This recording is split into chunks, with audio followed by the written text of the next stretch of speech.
بہت ایسی چیزیں ایسی ہوتی ہیں کہ پھر تاریخ میں اس کا جواب بعد میں نہیں دیا جا سکتا. تو چلتے ہیں, اللہ تعالیٰ سے دعا کرتے ہیں اللہ تعالیٰ ان کو صحت تندرستی عطا فرمائے. اور اسی لیے ہم پھر بار بار ان کو کہہ رہے تھے, ان کو جگانے کی کوشش کر رہے تھے, اپنی آواز ان تک پہنچانے کی کوشش کر رہے تھے, جس کی ویڈیوز آپ نے سنی ہوں گی. اور مریم بھی ساتھ ساتھ رو رہی تھی, ساتھ ساتھ ان کو پکار رہی تھی. تو وہ پورے اپنا, میری چھوٹی بیٹی بھی یہاں وہ مناظر دیکھ رہی تھی, میرا بیٹا حسین بھی اور حسن بھی وہ مناظر دیکھ رہے تھے. بہرحال ہم نے پھر ان کو خدا حافظ کہا اور ہم پاکستان چلے گئے. جو پاکستان پہ جا کے ایئرپورٹ پہ اترتے ہی جو انہوں نے ہمارے ساتھ جو حال کیا وہ آپ کے سامنے. آج تو مریم ماشاءاللہ سرخرو ہو کے پاکستان سے آئی ہے, الحمدللہ اللہ تعالیٰ کے فضل و کرم سے اپنا مقدمہ جیت کر آئی ہے, اور یہ ثابت کیا ہے کہ مقدمہ جھوٹا تھا, سزا جھوٹی تھی. اور لیکن وہ علیحدہ بات ہے, دیکھیں میں اس پہ اب بات لمبی ہو جائے گی کہ دیکھیں سزا اگر جھوٹی تھی, مقدمہ جھوٹا تھا, تو پھر یہ 200, 250, 300 پیشیاں کیوں بھگتی گئیں؟ پھر یہ جیلوں میں کیوں جانا پڑا؟ پھر یہ زندگی کے قیمتی یہ 5 سال کیوں ضائع کیے گئے؟ اس کا بھی تو کوئی حساب دے نا ہمیں.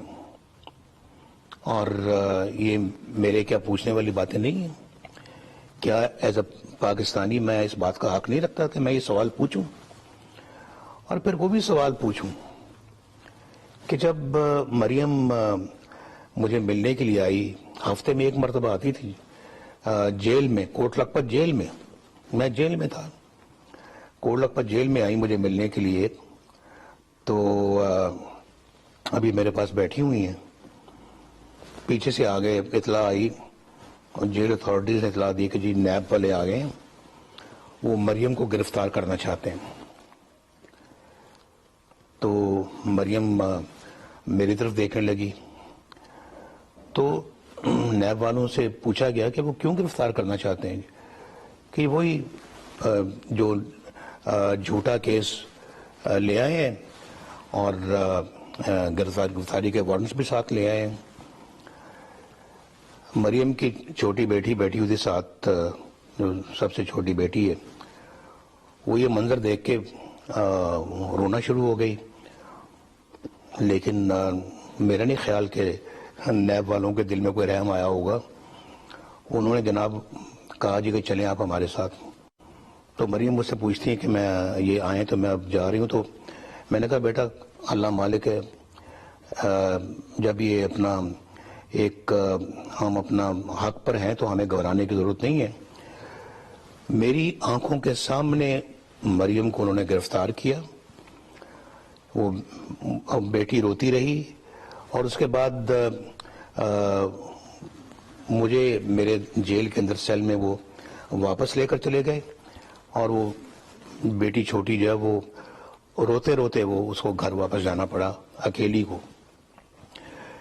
اب یہ گرفتاری جو ہے یہ صرف مجھے اذیت پہنچانے کے لیے یہ گرفتاری میری آنکھوں کے سامنے کی گئی, ورنہ کوئی اس کا جواز تھا اس طرح کی گرفتاری کا؟ جنہوں نے بھی یہ پلان کیا انہوں نے کہا ہوگا کہ جب نواز شریف بیٹھا ہوگا اور مریم جیل میں جب اس کے پاس ملنے کے لیے گئی ہوگی, وہیں پہ نواز شریف کی آنکھوں کے سامنے اس کی بیٹی کو آپ نے گرفتار کرنا ہے اور اس کو لے جانا ہے وہاں سے گرفتار کر کے. یہ مجھے بتائیں کہ میں نے پاکستان کی تاریخ میں غالباً اس سے پہلے اس طرح کا کام ہوتے ہوئے, اس طرح کا عمل ہوتے ہوئے میں نے کبھی نہیں دیکھا جو یہ تھا. تو مجھے کوئی بتائے کہ یہ کیا گرفتاری کسی اور وقت نہیں ہو سکتی تھی, کسی اور جگہ پہ نہیں ہو سکتی تھی؟ تو یہ اس کا بھی کوئی حساب ہمیں دے گا یا نہیں دے گا؟ تو یہ میں عمران خان کو یہ بتانا چاہتا ہوں کہ تمہارے دور میں یہ وہ کام ہوا ہے جو آج سے پہلے کبھی کسی دور میں ہوا ہی نہیں ہے.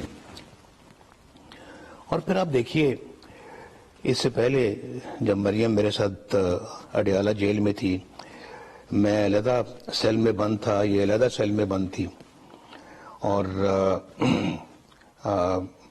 اسی کیس میں جس میں اس کی بریت ہوئی ہے، اسی کیس میں ڈیالہ میں بند تھی. تو میں جو ہے نا وہ کورٹ میں تھا، یہ جو کورٹ ارشد ملک کی کورٹ میں.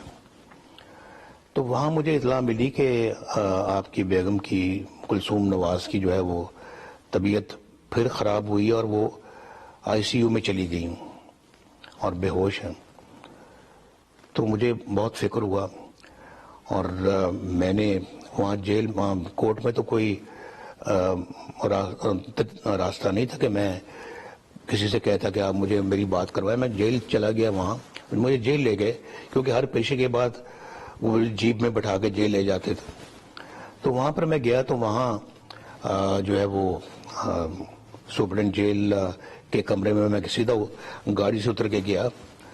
تو میں نے کہا کہ میری بیوی کی طبیعت بہت خراب ہے، مجھے ابھی لندن سے میسج آیا ہے، تو آپ مجھے میری بات کروا دیں.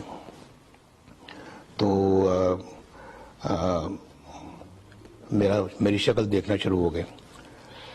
میں تو بات نہیں آپ کی کرا سکتا. میں نے کہا آپ کی ٹیبل پہ 2 موبائل فون پڑے ہیں، یہ 3 لینڈ لائنز پڑی ہوئی ہیں، تو آپ 1 سیکنڈ میں میری بات کرا سکتے ہیں. میرا ٹیلی فون ملائیں اور میرے سے بات کرا دیں. اس پہ آپ کو نہیں ہمیں تو جو ہے نا وہ اس کی اجازت نہیں ہے. میں نے کہا اس کی اجازت لینے کی آپ کو ضرورت کیا ہے؟ یہ تو ایک اپنا بہت ہی یہ اپنا ایک انسانیت کا معاملہ ہے. کوئی اس میں اجازت بعد میں آپ کہہ سکتے ہیں کہ جی چونکہ ایمرجنسی تھی آپ نے بات کرا دی. بات نہیں کرائی. میں نے ان کو منتیں کی، میں نے کہا میری بات کرا دیں، میری بیوی بیمار ہے، ان کی طبیعت ٹھیک نہیں ہے. نہیں کرائی بات.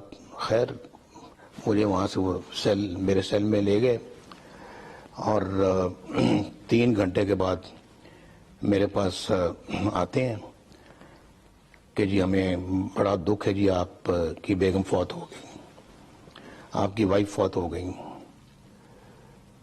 تو آپ اندازہ کر سکتے ہیں کہ میرے اوپر کیا گزری ہوگی کہ میں جیل میں اپنی وائف کی موت کی خبر سن رہا ہوں، اور وہی لوگ جنہوں نے میری بات نہیں کرائی مجھے خبر دینے کے لیے آ گئے کہ آپ کی وائف فوت ہو گئی. تو مجھے کہنے لگا ہم مریم کی طرف جا رہے ہیں، ان کو اطلاع کرنی ہے.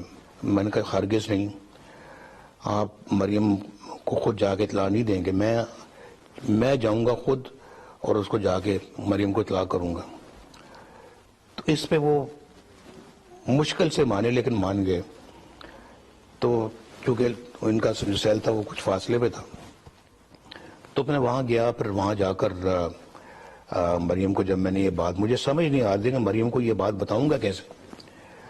بہرحال کیونکہ مریم کو تو سرے سے اس کا کوئی اندازہ ہی نہیں تھا. تو جب میں نے مریم کو یہ بات بتائی تو سکتے میں آ گئی اور بہت زار و قطار رونا شروع کر دیا. تو بڑی مشکل سے میں نے مریم کو سنبھالا. تو یعنی میں نے بھی اپنی جیل میں اپنی بیوی کے بارے میں یہ ان کے مرنے کی خبر سنی، اور میں جیل میں، اور یہ بھی جیل میں اپنی والدہ کی مرنے کی خبر سن رہی ہیں. یہ پتہ سب کو تھا کہ میری بیوی بیمار ہے، ان کی والدہ بیمار ہے. اگر وہ ہمیں 10 15 20 دن پہلے کہتے اچھا جی یا قید سنا کے کہہ دیتے کہ جو آپ کی بیوی چونکہ بہت بیمار ہے، آپ ان کی جا کے تیمارداری کریں، ان کے پاس رہیں، ان کے پاس وقت گزاریں، آپ آئیں گے پھر ہم دوبارہ آپ جیل میں آ جائیں. لیکن یہ وقت آپ کے جیل میں رہنے کا نہیں، آپ جا کے ان کے پاس رہیں. یہ کسی کو توفیق نہیں ہوئی.